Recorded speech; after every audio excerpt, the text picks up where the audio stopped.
এক নম্বর হলো যে কোরআনের শিক্ষা, যেটাকে আমাদের শিক্ষা ব্যবস্থাকে অবশ্যই কোরআনের টাচে আনতে হবে। এটা মাদ্রাসা শিক্ষার ব্যবস্থার কথা বলতেছি না, মাদ্রাসা শিক্ষা ব্যবস্থায় অন্য কোনো কিছু দরকার নাই, ওটার জন্য আলেম ওলামারাই যথেষ্ট ইনশাআল্লাহ। শুধু যেটার দরকার আমাদের জাতীয় শিক্ষা ব্যবস্থায়, বিশেষ করে প্রাইমারি স্কুল শিক্ষা ব্যবস্থায়,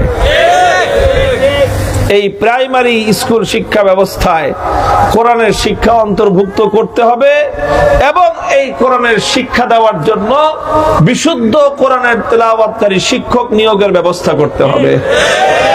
ওই শিক্ষক নিয়োগটা ইনশাআল্লাহ আমরা কওমি মাদ্রাসাগুলো থেকে দিব। আমাদের কওমি মাদ্রাসার সনদের রাষ্ট্রীয় স্বীকৃতি আছে, ওই রাষ্ট্রীয় স্বীকৃতি দিয়ে আমরা বড় কোনো চাকরি বাকরি অত খুব বেশি কিছু চাই না। আমাদের প্রথম ডিমান্ড হলো আমাদের আগামীর প্রজন্ম, আমাদের সোনামণি ছোট ছোট কচি কাচাদেরকে প্রাইমারি স্কুল থেকে যেন আমরা কওমি মাদ্রাসা থেকে শিক্ষক সরবরাহ করব, তাদের মাধ্যমে প্রত্যেকটা প্রাইমারি স্কুলে কোরআনে কারীমের বিশুদ্ধ তেলাওয়াতের ক্লাস হবে, আসর জমবে। এটা করব ইনশাআল্লাহ আমরা, এবং এই সরকারের আমলেই করব ইনশাআল্লাহ। এই সরকারের ক্ষমতায় আসার পিছনে আলেম ওলামাদের, ইসলাম পন্থীদের অনেক রক্ত, ত্যাগ এবং কোরবানির নজরানা আছে। কখন হুজুর করতে গেছে, আপনারা তো সরকারের বিপক্ষে ইলেকশন করলেন। কারণ এই ইলেকশন তো আমরা বিপক্ষে করছি দেখেই তো সরকার বিরোধী দল হয়েছে। ওগুলো তো পরের কাহিনী। আমরা কোথায় ইলেকশন করছি, কোথায় করি নাই, সেগুলো ভিন্ন হিসাব। কিন্তু এই সরকার এইভাবে ক্ষমতায় আসার জন্য তাকে 2013 সাল পাড়ি দিয়ে আসতে হয়েছে। বলেন, 2013 সালের পরে তাকে 2015, 2018, 2024 সাল পাড়ি দিয়ে আসতে হয়েছে। 2021 সালে লড়াই করতে হয়েছে আমাদেরকে। বছরের পর বছর কারাগারে অন্ধকার প্রকোষ্ঠে দিন গুজরান করতে হয়েছে আমাদেরকে।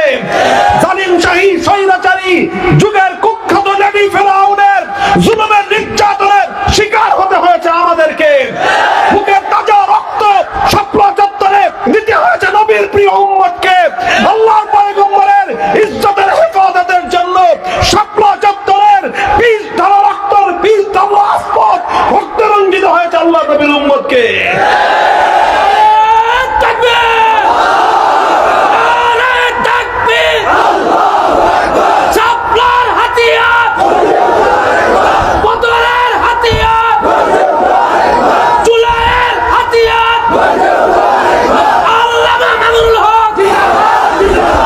এই অনেক সংগ্রাম, অনেক লড়াই সবাই করেছেন।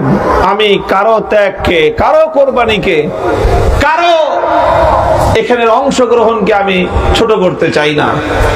সরকারি দলের বিএনপির নেতাকর্মীরা, মাঠ পর্যায়ের নেতাকর্মীরা মানবেতর জীবন যাপন করেছে। 15টা বছর অনেক আছে এরকম একটা দিনের জন্য নিশ্চিন্তে বাড়িতে ঘুমাইতে পারে নাই।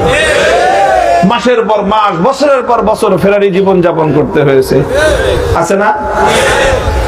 তারা এরকম ত্যাগ কোরবানি স্বীকার করেছে। অন্যান্য দলের নেতা কর্মীরা ত্যাগ কোরবানি স্বীকার করেছে। তবে একটা গোষ্ঠীগত পরিচয় হিসাবে যদি ধরেন, তাহলে আমি বলবো সবচেয়ে বেশি ত্যাগ এবং কোরবানির পরিচয় গোষ্ঠীগতভাবে আলেম সমাজ দিয়েছে।